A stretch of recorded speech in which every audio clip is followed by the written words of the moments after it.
नमस्कार दर्शकों, खबरों की खबर कार्यक्रम में आपका एक बार फिर से स्वागत है। शुरुआत करते हैं देश दुनिया की कुछ खास खबरों के साथ। बिहार में कोरोना प्रतिबंधों में दी गई ढील, अब शाम 6 बजे तक खुलेंगी दुकानें।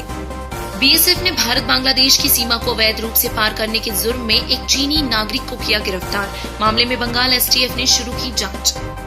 दिल्ली के विवेकानंद कॉलेज ने की मनमानी, शिक्षा मंत्रालय का आदेश ताक पर रख 12 एडहॉक टीचर्स को नौकरी से निकाला।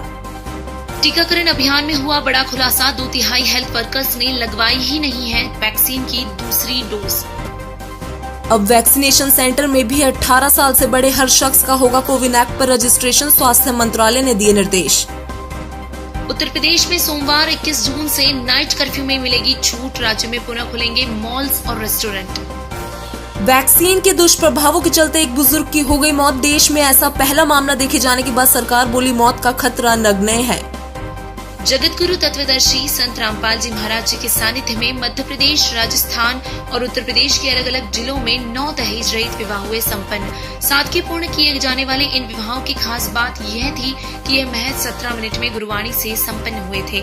बिना किसी बैंड बाजा और बारात के इस विवाह में किसी भी प्रकार का दहेज ना तो लिया गया और ना ही दिया गया। उत्तर प्रदेश में पत्रकार सुलभ श्रीवास्तव की मौत पर हुआ हंगामा। एक और विपक्ष ने योगी सरकार को घेरा तो दूसरी ओर पुलिस स्टेशन में हत्या का मामला करवाया गया दर्ज। इनकम टैक्स ने कट्टरपंथी संगठन पॉपुलर फ्रंट ऑफ इंडिया का रजिस्ट्रेशन किया रद्द। ईडी ने कहा पीएफआई ने केरल में टेरर कैंप के लिए इकट्ठा किया था फंड, जिस कारण से लिया गया ये अहम फैसला।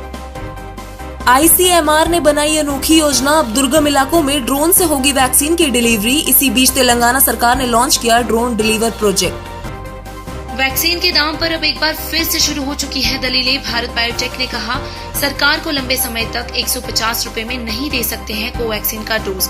इस कीमत में नहीं हो पा रही है हमारे निवेश की भरपाई। नवी मुंबई में एक मामूली विवाद के बाद रिटायर्ड पुलिसकर्मी ने अपने 2 बेटों को मारी गोली। दुर्घटना में एक की हुई मौत तो दूसरा है अस्पताल में भर्ती। दिल्ली एम्स में 6 से 12 साल के बच्चों पर ट्रायल के लिए स्क्रीनिंग हुई शुरू, तो वहीं 12 से 18 साल के वॉलंटियर्स को पहले ही दी जा चुकी है वैक्सीन की सिंगल डोज। मुख्तार अंसारी की लापता एम्बुलेंस के मामले में पुलिस ने की बड़ी कार्रवाई। आरोपी आनंद यादव को किया गया गिरफ्तार।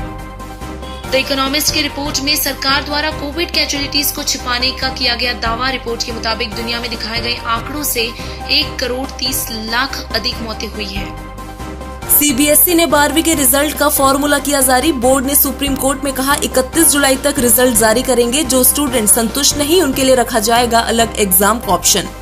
नेपाल से बहने वाली एक नदी का डैम टूटने पर यूपी के 6 से ज्यादा गांव डूबे, साथ ही सैकड़ों एकड़ जमीन में फैली फसलें भी हुई बर्बाद। इसी के साथ जिला प्रशासन ने आसपास के इलाकों में जारी किया हाई अलर्ट। एमपी में मिला कोरोना वायरस के डेल्टा प्लस वेरिएंट का पहला केस। भोपाल की 64 साल की महिला की जीनोम सीक्वेंसिंग में हुई संक्रमण की पुष्टि। देश में इस खतरनाक वेरिएंट के अब तक देखे जा चुके हैं कुल 7 मामले।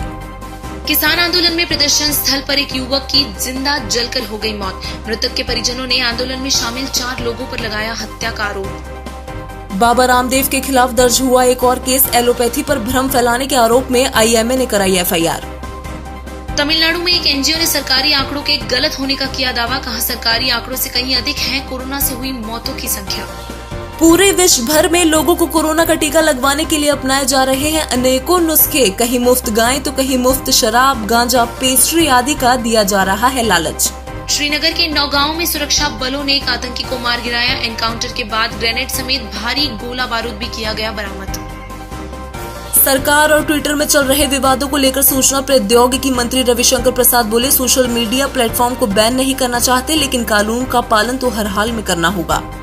गुजरात में हुआ दर्दनाक सड़क हादसा। आणंद के तारापुर हाईवे पर ट्रक और कार की भिड़ंत में 10 लोगों की हो गई मौत। मृतकों में से 9 लोग एक ही परिवार के थे। विश्व के जाने माने फुटबॉल प्लेयर क्रिस्टियानो रोनाल्डो ने कोक की बोतलें हटाकर दिया बड़ा मैसेज। लेकिन इंडियन स्टार्स कोको कोला ही नहीं गुटखा ब्रांड्स के प्रचार से भी कमाते हैं बड़ी रकम। असम के धुबरी के एक गांव में पुलिस ने एक ड्रग पेडलर के अड्डे पर मारा छापा। बदमाश के ठिकाने से ब्राउन शुगर के 22 कंटेनर किए गए बरामद। किम जोंग उन ने इंटरनेशनल मीडिया के सामने माना कि उत्तर कोरिया में खाने को तरस रहे हैं लोग। देश में 3000 रुपए के बेचे जा रहे हैं 1 दर्जन केले। उत्तर प्रदेश के कन्नौज में दहेज में दूल्हे ने मांगे एक्स्ट्रा 50,000 रुपए। पैसों के नहीं मिलने पर शादी में दुल्हन को छोड़कर फरार हुआ दूल्हा। केरल में कई दिनों बाद खुला लॉकडाउन, राज्य में दुकानों के साथ साथ ट्रांसपोर्टेशन सुविधाएं भी हुई फिर से सुचारू।